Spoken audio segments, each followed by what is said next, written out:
मध्य प्रदेश के उप मुख्यमंत्री राजेंद्र शुक्ल ने जबलपुर प्रवास के दौरान कांग्रेस पर तीखा सियासी हमला किया है।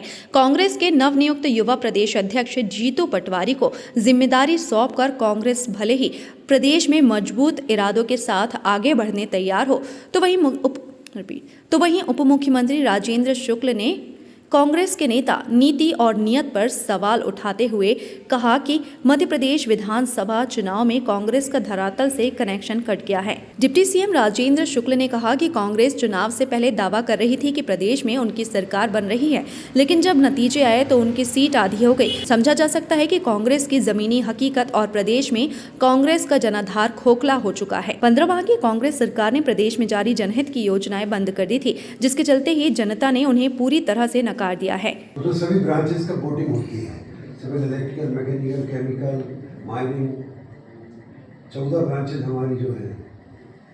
ये चार्टर ब्रिटिश चार्टर का बना हुआ जो AMI होता है वो यही इंस्टीट्यूट कराता है, इंस्टीट्यूट ऑफ यूनिवर्सिटी कलकत्ता इसका हेडक्वार्टर।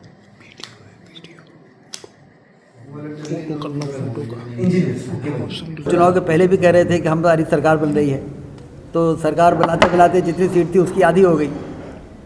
तो जब धरातल से कांग्रेस का कनेक्शन अब कट गया है, कोई उनका ना तो नेता, नीति और नियति तीनों में क्वेश्चन मार्क है कांग्रेस की। ना उनके नेता में वो असर और वो दिखता, ना उनकी नीति सही है। जब सरकार बनी थी 15 महीने की कमलनाथ जी की सरकार में, तो आपने देखा कि वो जन कल्याणकारी योजनाओं को बंद कर दिया। प्रधानमंत्री आवास में जो पैसा मोदी जी ने भेजा था उसको वापस कर दिया, और नियत में भी जो एक तड़प होनी चाहिए। आखिर वो कौन लोग हैं जिन्होंने मध्य प्रदेश में बीमारू राज का कलंक लगाया था? 10 साल सत्ता रही ना, सत्ता में तो काम करने का, इस प्रकार की सड़कें वो भी बना सकते थे, इस प्रकार के सिंचाई की नहरों का जाल वो भी बढ़ा सकते थे। तो कांग्रेस एक्सपोज हो गई है और अब मध्य प्रदेश की जनता उन पर कोई भरोसा करने वाली नहीं है। ये जनता में एक संशय है कि लाडली बहना योजना जो है वो बंद की जाएगी। विधानसभा में बड़े स्पष्ट रूप से मुख्यमंत्री जी ने ये कहा है कि कोई भी योजना बंद नहीं होगी। भारतीय जनता पार्टी की सरकार में जितनी भी योजनाएं चलाई गई वो सारी योजनाएं जारी रहेंगी। बहुत ही स्पष्ट, लाउड एंड क्लियर मुख्यमंत्री जी ने इस बात को स्पष्ट किया है। लेकिन जैसी आर्थिक स्थिति मध्य प्रदेश की है, ऐसे में ये जो योजनाएं हैं जिनमें सीधा पैसा बांटा जाता है वो कहाँ तक से नहीं, देखिए, ये वेलफेयर स्टेट होती है, इसमें विकास के साथ साथ ऐसा समाज का ऐसा वर्ग जो कहीं उसको सहारे और मदद की आवश्यकता है, उसके लिए वेलफेयर स्टेट इस प्रकार की योजनाएं समय समय पर बनाती हैं।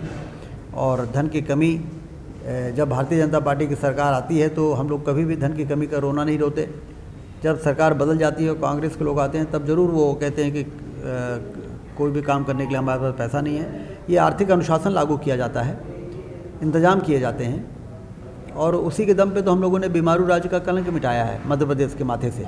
नहीं तो 2003 के पहले भी तो ये रोना आप लोग सुनते ही रहे कि पेमेंट में रोक लग गई है, ट्रेजरी में सबको कह दिया गया है कि भुगतान नहीं हो सकता है। लेकिन 3 से और 23 के बीच में कितना काम हुआ है, आप कल्पना कर सकते हैं। 5000 करोड़ की रोड बन रही है चारों तरफ। रीवा से, जबलपुर से कल मैं 8 बजे चला, भोपाल से 8:30 बजे, और यहाँ पे आ गया 12:30 बजे, 1 बजे। रीवा से अभी हम रीवा जाएंगे। कभी सोच नहीं सकते थे कि रीवा से जबलपुर के बीच में बाहें फैलाई हुई 4 लेन की विश्व स्तरीय सड़कें, और ये सिर्फ रीवा से जबलपुर और जबलपुर से भोपाल ही नहीं, पूरे मध्य प्रदेश में ये तस्वीर किसने बदली है? आखिर भारतीय जनता पार्टी की सरकार ने बदली। तो पैसा लगा होगा, पैसा का इंतजाम किया गया होगा और काम हो गए। जबलपुर मंडल की सड़क है, उसको लेकर काफ़ी समय से, क्योंकि हाल ही में केंद्रीय मंत्रियों ने भी फटकार लगाई थी, कहीं ना कहीं दुख भी जताया था। अब उसकी मुझे जानकारी नहीं है क्योंकि उधर मेरा जाना नहीं हुआ, लेकिन कोई भी ऐसी सड़क नहीं है जिसको किसी न किसी योजना से बेहतर नहीं बनाया गया है। कहीं भी आपको गड्ढे वाली सड़क नहीं मिलेगी।